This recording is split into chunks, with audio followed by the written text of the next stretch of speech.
2022 Mazda MX-5 Miata RF Club first test, still squatty and fun. The new kinetic posture control system doesn't erase the Miata's body motions, and we're okay with that. We'll take any excuse to get behind the wheel of the Mazda MX-5 Miata. Very few cars provide an instant jolt of joy like the Miata can, so when Mazda claimed it somehow improved the sports car's cornering abilities for model year 2022, that was a more than good enough reason to get one in for another round of testing. Other changes for 2022 include a new interior and exterior color, plus standard wireless Apple CarPlay and Android Auto for the mid-level club trim. Additionally, the 6-speed automatic transmission option is now exclusive to the top-of-the-line MX-5 Grand Touring, which means the Sport and Club are only offered with 6-speed manuals. Why it's important? The 4th generation ND Miata hasn't veered away from the formula that made the two-door roadster an instant hit when it made its debut more than 3 decades ago.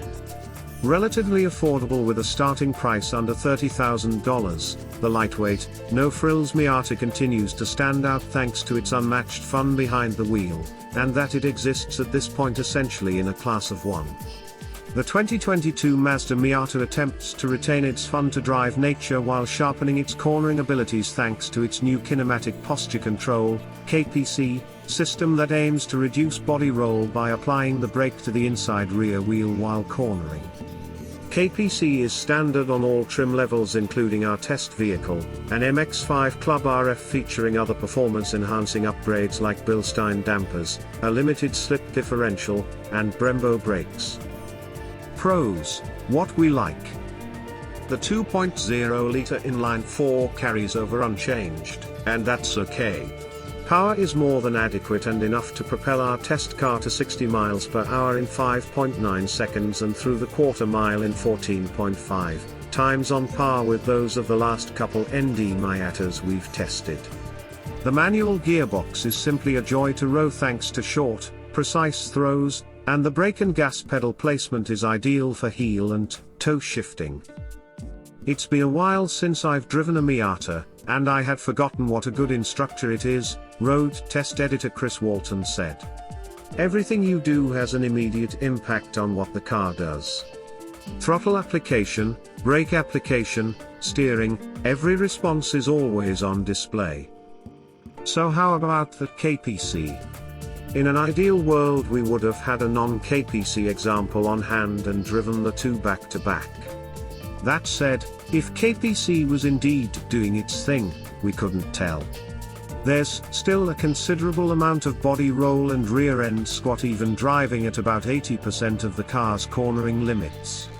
And that's okay in our book. The motions only add to the Miata's playful nature, one that very few sports cars can match. The softly sprung suspension also ensures the Miata's ride quality is comfy enough that it can serve as a daily driver. Cons: what we don't like. It was business as usual on the Figure 8 course, where body roll can degrade the performance if you aren't smooth with your steering, brake, and throttle inputs. Again, KPC didn't seem to affect or intrude on our driving experience, but we wonder if it had something to do with this car's Figure 8 time of 26.8 seconds.